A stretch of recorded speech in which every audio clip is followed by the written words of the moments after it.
Esse é o segundo vídeo da série Como Viveram e Morreram os Discípulos de Jesus. Os 12 apóstolos de Cristo vistos por um ângulo que às vezes a gente não comenta muito, mas que é muito importante para a nossa história e entender a atualidade. Nessa segunda série vamos mostrar os questionadores, os mais céticos dos discípulos. Nem todos os apóstolos aceitaram tudo imediatamente. Alguns questionaram, se opuseram, duvidaram e buscaram entender. Acontece que as suas jornadas de fé são particularmente reveladoras e o primeiro deles é Tomé.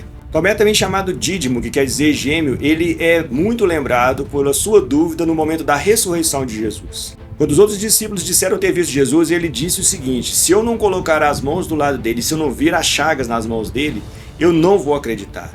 Foi preciso para Tomé ver para crer, e esse é um ponto que marca muito a nossa história, a gente relembra muito de tudo isso que aconteceu com Tomé. E a partir dessa dúvida dele acontece algo muito extraordinário, que a gente sabe que Jesus vem até ele, um momento muito especial, e fala: Tomé, coloca o dedo aqui, encosta aqui do meu lado e veja que eu sou de verdade. Veja que o que aconteceu é grande, é maravilhoso. E nesse momento Tomé faz uma grande confissão de fé, talvez uma das mais profundas dos evangelhos, que ele chama Jesus de meu Senhor e meu Deus, que era muito importante para eles naquele tempo. Reconhecer que ele era Deus naquele meio era muito grandioso o que estava acontecendo com Tomé. Uma coisa que passa desapercebido por causa dessa evidência da dúvida de Tomé é que ele era muito corajoso. Quando Jesus ele decide voltar à Judéia, que era um momento muito perigoso, Tomé ele fala: vamos para morrermos com ele.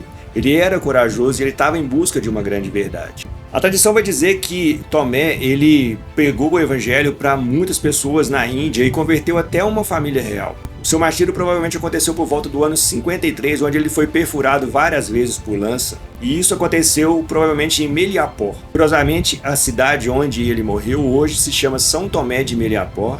E lá muitas pessoas cristãs remetem a sua fé a esse momento em que Tomé ele prega o evangelho. O segundo apóstolo é um homem tido como muito prático, que é Filipe. Ele é de Betsaida, da mesma cidade de André e Pedro, e ele foi chamado diretamente por Jesus. E o seu nome no grego ele remete a uma família com convicções helenísticas. Nos evangelhos nós observamos que ele aparece como uma pessoa muito prática e analítica. Quando Jesus pergunta, por exemplo, como alimentar uma multidão, ele responde que nem 8 meses de trabalho seriam suficientes para alimentar aquele povo todo. Foi Filipe que levou Natanael até Jesus dizendo que achamos aquele de quem fala Moisés na lei. E quando alguns gregos eles queriam ver Jesus, eles procuravam por Filipe para acessar Jesus de uma forma mais simples. Após o Pentecostes, acredita-se que ele foi pregar na Turquia, na Ásia Menor, ali na região da Ásia Menor. A sua morte não é muito clara na tradição e às vezes é dita como enforcamento, crucificação, pela espada, por decapitação. O que se sabe é que a morte teria ocorrido por volta do ano 80, após décadas de pregação do evangelho. E o terceiro é Bartolomeu ou Natanael, o israelita sem falsidade. Bartolomeu ou Natanael foi apresentado a Jesus por Filipe. E o primeiro encontro dele com Jesus é muito interessante, porque Jesus fala para ele: eis o israelita em quem não há falsidade. E aí Natanael fica surpreso, falando: de onde o senhor me conhece? E aí Jesus diz que o viu debaixo de uma figueira. Só que era um momento muito reservado de Natanael, não tinha como ninguém ter visto ele naquele lugar. E isso faz com que ele, naquele mesmo instante, confesse a Jesus e diz: Mestre, tu és o Filho de Deus, o Rei de Israel. As tradições dizem que Bartolomeu levou o evangelho a regiões remotas, como a Índia, como a Mesopotâmia, como a Armênia, e o seu martírio teria sido extremamente brutal. Existem duas explicações sobre a morte dele.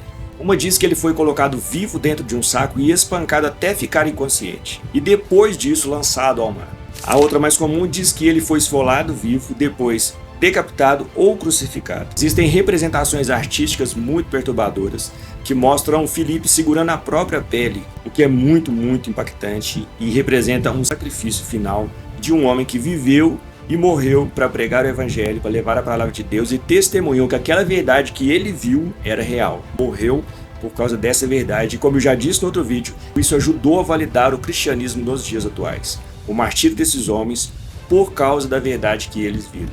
Eles não negaram, eles morreram por essa razão. Você nega Jesus? Não, então você vai morrer.